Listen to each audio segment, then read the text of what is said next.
Aportes latinoamericanos al currículum. En este video se dará a conocer los aportes pedagógicos de filósofos e investigadores latinoamericanos al desarrollo del currículum. Los principales aportes son entregados por el filósofo argentino Arturo Roy, que aplica la constitución del sujeto plural histórico latinoamericano, o sea, desarrolla un pensamiento pedagógico dentro de nuestra específica realidad cultural. El filósofo chileno Hugo Semmelmann, que introduce las ideas del sujeto, su historicidad e importancia del pensamiento propio en el paradigma crítico. Y el investigador chileno Rolando Pinto, que aportó al desarrollo de una teoría del currículum crítico y de la pedagogía transformativa. ¿Por qué fue necesaria una intervención en el currículum? Fue necesaria ya que se regía por un modelo centrado en la enseñanza hegemónica. ¿Qué significa esto? Significa el dominio de una entidad sobre otra de igual tipo. Los principales pilares que regían el currículum eran tres. Debían ser diseñados por técnicos y expertos políticos. Esto implicaba el reconocimiento de grupos que dominaban los saberes pedagógicos y que su manera de entregar y organizar los conocimientos eran absolutos. Se centraba en objetivos fundamentales y en contenidos mínimos obligatorios, produciendo esto una degeneración en la cultura escolar, volviéndose hegemónica, monocultural, unidimensional, iluminista y eurocéntrica. O sea, no existía una enseñanza crítica. Y por último, los códigos que el currículum define para cada disciplina, lo cual anulaba la posibilidad de innovación y adecuación cultural que se vive en la realidad del contexto educativo. Dentro del currículum latinoamericano encontramos cuatro vertientes importantes acerca de la racionalidad curricular. La primera es la vertiente técnico-instrumental, en donde los autores reproducen de manera adaptativa los conceptos teóricos y centran su análisis en el ámbito sistemático de la educación. Luego, en segundo lugar, tenemos la racionalidad comprensiva, en la cual el centro educativo se convierte en un punto de interacción entre los distintos actores y donde el currículum retoma la concepción de un campo cultural. Luego, en tercer lugar, tenemos la vertiente crítica, donde sus actores toman una mirada crítica y de denuncia hacia el paradigma dominante de la educación latinoamericana, en la cual esta misma no permite avanzar hacia un currículum multicultural.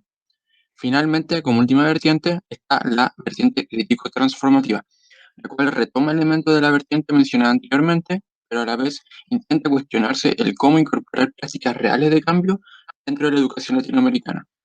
El investigador chileno Rolando Pinto es uno de los principales impulsores de esta vertiente y señala cuatro ejes muy importantes para ella.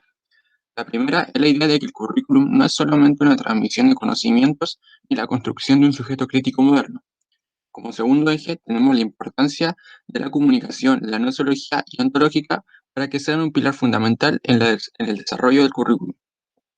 Como tercer eje está la articulación de la multiculturalidad latinoamericana dentro del currículum, especialmente de los pueblos originarios locales y globales.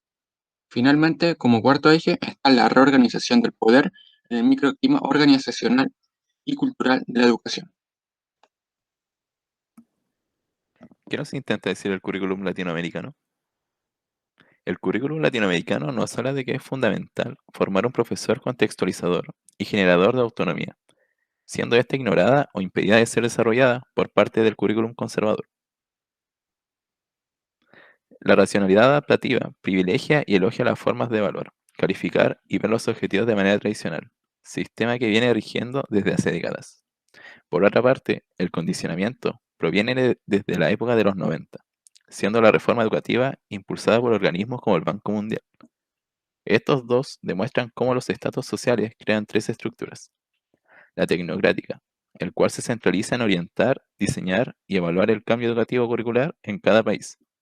El institucional, que se encuentra integrada por directivos y docentes, los cuales aprueban proyectos curriculares actualizados.